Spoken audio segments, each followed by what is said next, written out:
الحمد للہ وکفی وسلام علی عبادہ الذین اصطفی اما بعد۔ سامعین کرام، ذی الحجہ کا مہینہ شروع ہونے والا ہے اور اس کے ابتدائی ایام شروع ہونے والے ہیں، لہٰذا دل میں خیال پیدا ہوا کہ ذی الحجہ کی فضیلت کو بیان کیا جائے، اس لیے کہ اللہ تبارک و تعالی نے ذی الحجہ کے ابتدائی 10 دنوں کی قسم خود قرآن مجید کے اندر کی ہے، کھائی ہے،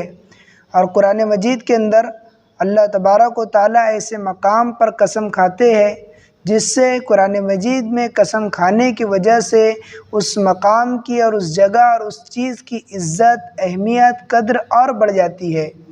اللہ تبارک و تعالی نے فرمایا والفجر ولیال عشر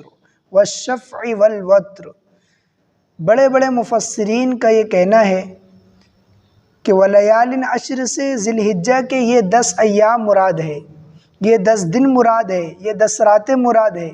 جن راتوں کے اندر اللہ تبارک و تعالیٰ کی خوب عبادت کی جائے، اللہ کی تسبیح سبحان اللہ بیان کیا جائے، اللہ کی تحلیل لا الہ الا اللہ بیان کی جائے، اللہ کی تکبیر اللہ اکبر بیان کی جائے، اللہ تبارک و تعالیٰ کی تمحید الحمدللہ کہا جائے۔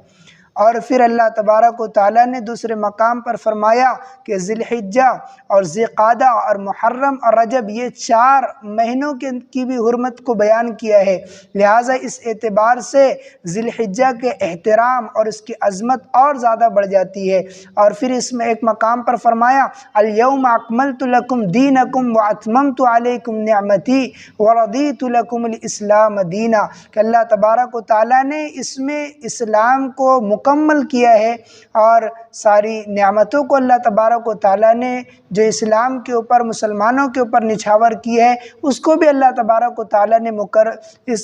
اس ایام کے اندر، اس دنوں کے اندر اللہ تبارک و تعالیٰ نے بیان فرمایا ہے۔ اور پھر ایک مقام پر جناب رسول پاک علیہ الصلاۃ والسلام نے فرمایا ہے کہ اس دن کے روزے اور رات کو قیام کرنا گویا ایسا ہے کہ رات میں جو شخص بھی قیام کرے گا، اللہ کی عبادت کرے گا، اسے شب قدر کا ثواب ملے گا، اور جو دن کے روزے رکھے گا ایک روزے کا ثواب 1 سال کے روزے رکھنے کا اللہ تبارک و تعالی عطا فرمائے گا۔